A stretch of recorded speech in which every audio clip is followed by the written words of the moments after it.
Welcome to Reflections from WT, the heart and soul of the Texas Panhandle. This is episode number 24, and this is our July episode. My name is Randy Ray. I'm the Director of Broadcast Engineering here on campus, and I'm joined today by the 11th President of West Texas A&M, Dr. Walter Wendler. Morning, Randy. Morning. How you doing? I'm good. Good. Just a few weeks ago, we celebrated Father's Day, and I was looking around on Facebook, and I saw something that really touched me, and I'd like to read it today. This was from Christy Wendler. This is your daughter-in-law. She said that she loves to hear the story of how she's talking about you, grew up in a tiny house with 6 kids in Long Island, New York, the grandson of immigrants from Italy and Switzerland. They didn't have much. He got a strong work ethic, I'm sure, from his dad, who worked long hours at the gravel mines. My father-in-law was the first to graduate from college in his family and went on to get his master's from Berkeley, his doctorate from UT in Austin. He served as professor and then dean of the School of Architecture at Texas A&M, then served as the chancellor of Southern Illinois University, and now serves as the president of West Texas A&M University in Amarillo.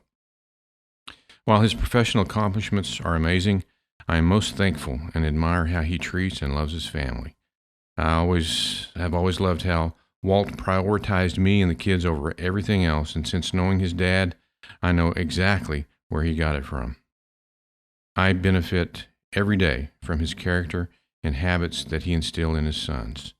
He also has taught Sunday school and has led Bible studies the entire time I've known him for the past 14 years in spite of his busy schedule.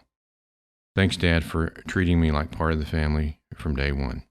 We love you and appreciate you today. Those are very powerful words. Yeah. And that had to made you feel good when you saw that posted. It did. I actually just read it this morning. I didn't look at Facebook over the weekend, and I looked at it this morning, and it touched me. It touched me too. And here's one of the reasons why it touched me is, one, knowing what kind of man we have leading our university, and two, I've always said that a university kind of reflects the personality of its president. And if that's the case, I think that we have powerful leadership right now. So thank you for all you do. Well, that's very kind of you, Randy. My daughter-in-law is overly kind. She's a wonderful woman. And I told my son, he married way up, so. Yeah. Well, let's shift over and talk about what's going on this summer. The university's always a little quiet over the summertime, but there's still a lot going on. There's a lot going on. Our summer enrollments are about where they were last year. Fabiola or Sedrick will know when you talk to them exactly what the numbers are, but they're pretty close. The difference this summer and last summer is we're 100% online. This first summer session, last summer session, we're about 85% online. So it's not a huge difference, but it's still a significant difference. We're not offering any classes on campus. There may be a few individual studies and maybe a few laboratory things, but very, very modest, almost none. For all practical purposes, no summer classes. Second summer session will be a little different, but we're tracking very diligently, and our admissions people are working their fingers to the bone to try to make sure that we're in contact with applicants and that we're paying attention to what their needs are, which, by the way, is good anytime. I think it's especially important during this COVID-19 crisis because people have been exposed to different ways of doing business, and many students who never took a course online took courses online, finished courses online last spring, and I think it may affect, I'd be foolish not to think it's going to affect what they do in the fall. Yeah, from my perspective, and I've said this to other people, I had really avoided teaching online. Kind of part of it is what we do over here is very hands-on, so I really tried to not do online stuff. But this COVID-19 pushed me into doing that, and now I'm glad it did. I think it gave me another tool in my toolbox. That's what I think, Randy. I think that that is precisely the point. It is another tool in a toolbox. My guess is, in the fall semester, we're going to be prepared to start fully on campus the way we were last year, which is still not fully on campus. About 3/4 of our students are on campus. The other quarter are off campus. And some live in I'll say in London. I don't know. I'm sure we have a student in London. from around the world, and others live in Amarillo, but they choose to come to school online because they have jobs, they have families, and so on and so forth. And that kind of, and I'll use the phrase customer service, that kind of customer service becomes increasingly important after students have been exposed to what you can do online. And I think we'll be ready to start 100% on campus, but overnight, within a 24-hour time frame, if we have to shift to online instruction, we'll be able to do that. Because this COVID-19 is a roller coaster and we're not sure how to respond. That makes us a better university. We'll be able to respond to students' needs. There's times in a regular semester when a crisis comes up in a student's life and they may need to do something differently. Well, the fact of the matter is we may be able to accommodate them 2 or 3 years from now or even next year in a way that we couldn't in the past because we're going to be prepared. I'll just give you one example. I'm advocating, whether it's going to happen or not, I'm not sure. Universities are very different kinds of business organizations. The faculty play an important role in the leadership of the organization. But I would like the faculty to use lecture capture for essentially all of the lectures they give. So they're always available to students to review. I kidded with a faculty member the other day. The faculty members themselves could watch the lectures and say, could I do something differently? Could I improve the way I deliver the material? And that, that's, I think it's an important component. So we are going to be high flex hybrid. I mean, we're going to be, my goal is to make the university, and some of this is in response to this COVID-19 virus. We're going to be more responsive than we've ever been in the past, I think. So this cloud, in my mind, has a silver lining in a sense. Has this changed us permanently? I think it's going to change the way we do business permanently. It's an opportunity. I told somebody the other day, I remember going to the Kansas City airport. I can't remember what year it was, but it was pre-2001. And I went to the Kansas City airport, and you got dropped off at your airline ticket counter, and then you would walk to the gate, and somebody could come with you to the gate.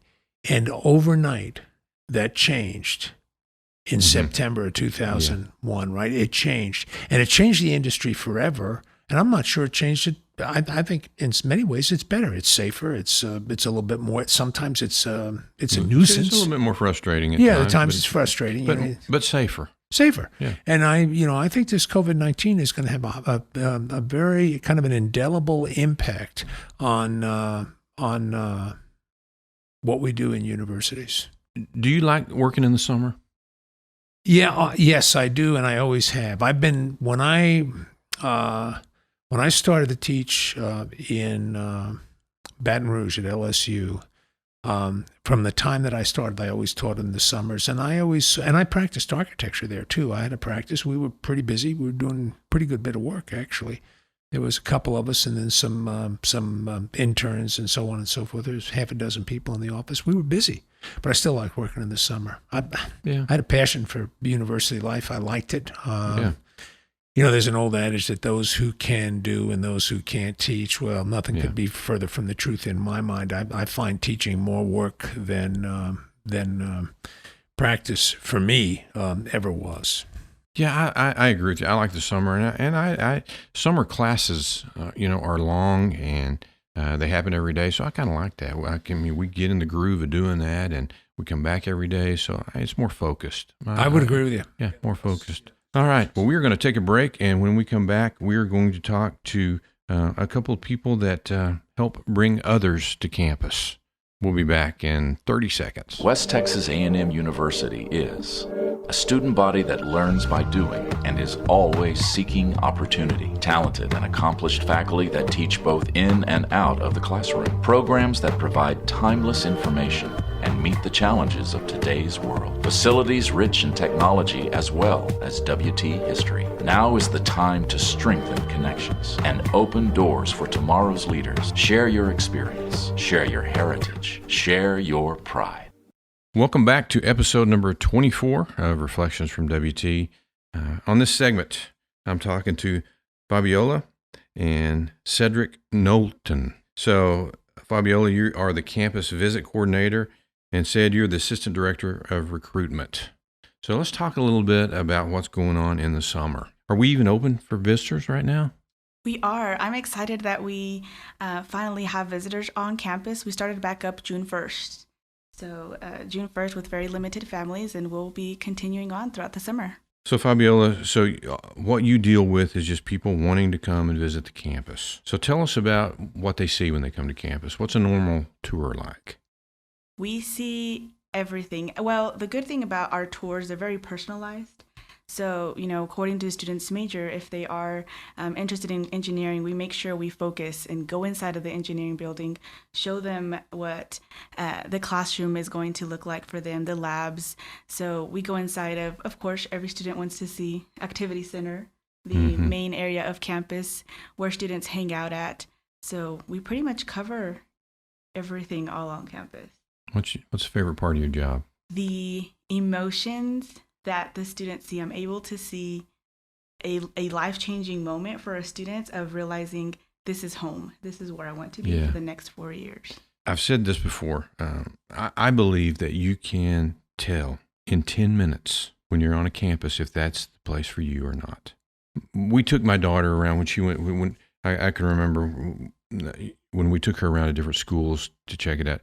She knew exactly when the place was right. Do you agree with that to a certain extent, maybe? To a certain extent, yes. I have seen from the beginning, I'm there to greet them when they're first arriving on campus, and the majority of them are a little hesitant of being here, nervous, and sometimes their parents are making them be here. But then I've been able to see that from beginning to end, completely different body language, facial expressions of the student. So I think within the first 10 minutes might be a little too much. I think throughout the tour, I've had many experiences where mid-tour, a student, she stopped, looked at the mom and said, "Mom, is this what Nana?" Yes, yeah. She said, "Is this what Nana said I would feel when I would know?" And she starts crying. Mom starts crying and they're hugging, and it's like, wow, just a light comes on. Yeah. Said, you are Assistant Director of Recruitment. Yeah, tell me what your job's all about. Just to make my coworkers look good. My overall job is to basically get students from different organizations, different places, different schools to hear about WT, not come to WT. I tell people, your job is to get them here. My job is to get them here to take a tour. And so I think I let the campus and the people let it speak for itself. And so we get a lot of people from California to as far as Maine to come to campus, and our job is to outreach to them and help them become a student at WT. Did you go to school at WT? Yes, sir. I was going to say he did a few other things at WT also. Tell him what you did at WT. Well, I played football here from 05 to 09. Played ball here. So I drove on a Greyhound bus from 12-hour drive from Dallas back then, and stepped foot on campus, and it wasn't as pretty as it was. And so the first 10 minutes, that they said, that wasn't for me. It was the people. I think when the people got here, it was Southern hospitality all over again. It was people wanting to know, where you fed? Do you know where you're going? And just a simple hello. And I think that's what really sold me up here at WT. So you have a passion for WT? Oh, yes. I mean, probably too much. Yeah. I was here for a recruiting visit for athletics once. My son was born on a Tuesday. I was here that Saturday with recruits trying to get him in. And yeah, my wife, but she's above too, so she's okay with it. Do you travel a lot in your job? Yes, we travel Mexico, Kansas, Oklahoma, Houston, El Paso. We go within the 5-state region. By the way, Randy, if I can interrupt for just a second, Sed, how many tours do you think you and I went on together when we visited high schools? Sed went with me to a lot of high schools, especially in the South Plains. Yeah, so Region 16 went to 4 schools total, but Region 17 we did about maybe together, like maybe in the 20s, I believe. As big as Lubbock High, and as small as, was it? Did you go to Dawson? Dawson, yes. Dawson. The principal came out and met us in the parking lot. We drove up in the company car, and he had never seen that car before, and he knew every car that went in the parking lot. And Sed and I drove up, and we got out of the car, and he came out and asked. He said, "Listen, we were going to just have you talk to juniors and seniors, but would you mind talking to the whole high school?" I said, no, not at all. I said, just out of curiosity. I knew it was small. I said, just out of curiosity, how many students are there in the high school? He said, well, 12. 12. All of them. Grades 9 through 12. That was in Dawson? 12. I'm not even Dawson. sure where Dawson is. Said it's down there. It's southwest, I think, of Lubbock. yeah. Oh, yeah. It's way down there, and it is small. As a matter of fact, they have law enforcement can't get to that school in less than I think about a half hour. They have a sign out front that says our teachers and administrators are armed and will do everything necessary to protect our students. And I asked the principal, I said, how long would it take for law enforcement to get here? Because I'm not a genius, but I knew we were out in the middle of nowhere. He said 30 minutes.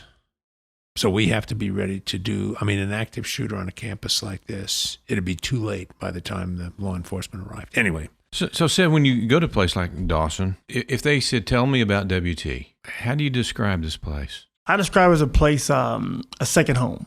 I tell people it's a good place to get stuck. When you hear the word stuck, you're thinking bad, like, oh, I can't get out. I told them it's a good place to get stuck, good place for your son or daughter to go to school, one of the safest campuses in the nation, and then also a place where you can get an education but be hands-on, a big experience in a small shoebox. I tell people, some people say, oh, it's big. No, it's not that big, but it's not that small. So we're big enough to serve, but also small enough to serve as well. Don't you both agree that the one thing that WT needs to be better about is bragging on itself? Mm-hmm. Right. I've always said we are a jewel kind of hidden in the panhandle, I believe. Yep. I appreciate what you both do. I really do. And I wish that more people across campus would reach out and just tell people about how great we are, if I can just brag on us. So, yes. Yeah. I have another story, and it's a true story, and it reinforces both what Fabiola and what Sid have told you. Well, the first year I was here, I was out on a student, I think it was a new freshman orientation or something. It might have been a parent visitation. I bumped into a family from Tampa, Florida, and I introduced myself, and we started to chit-chat a little bit, and I asked the student, is this the first campus you visited? And he said, well, we're from Tampa. We flew up to Amarillo, and we rented a car, and we were going to drive back to Tampa and visit 7 campuses. And the father waved his finger and he said, but that's over. He said, my son wants to go here. He interrupted the son in a very nice way. He said, I can't remember the boy's name, but he said he wants to go here to school. And I said, how long did it take you to figure that out? And he said, well, less than a day. So it was somewhere between 10 minutes and the midpoint of the tour. But he said the people are so kind and the campus is beautiful and there's just no other. He said, we've canceled the rest of the trips. We're going back to the airport. We're going to fly back to Tampa. And the dad was happy he didn't have to drive back to Florida. Yeah, he was really happy, I'm sure. Yeah. That's a long haul. Every episode, I throw Dr. Wendler and our guest a curveball. And we mentioned earlier in the episode that this first summer session, we are all online. So I am teaching an online class of Intro to Media Communication.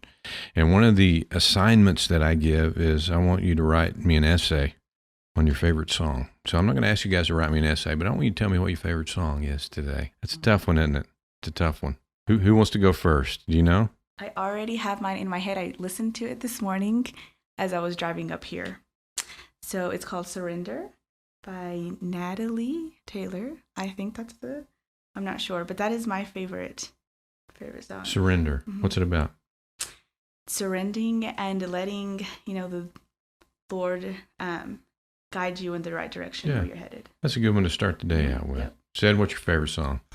Okay, so this may seem kind of different from where she's at. Mine is Cowboys Like Us. Who's that by? Well, let's see. Is it George Strait or is it? I have no clue. See, the reason why this song is my favorite song is I had a teammate in high school, passed away, and I would never listen to country, ever. He said, just listen to this one song. I guess I will. And he would drive it every time we go to morning workouts. And then when he passed away, they played at his funeral, and to this day, that's my favorite song. Just because of the good memories from it. Yeah, it's just the relation that we had every morning going to practice, and I told myself I'll never listen to country, and for him, that's your favorite song. Exactly. Yeah, songs are powerful. Dr. Wendler, what's your favorite song? Well, I got a couple of them, but I I'm going to tell you, In the Garden is my favorite song. Yeah. Got Come to the Garden Alone, Yeah. while the dew is still on the roses. Yeah, it's tough. When I give that assignment to students, they struggle over that one. But I think it really tells a lot about a person when they tell you what their favorite song is.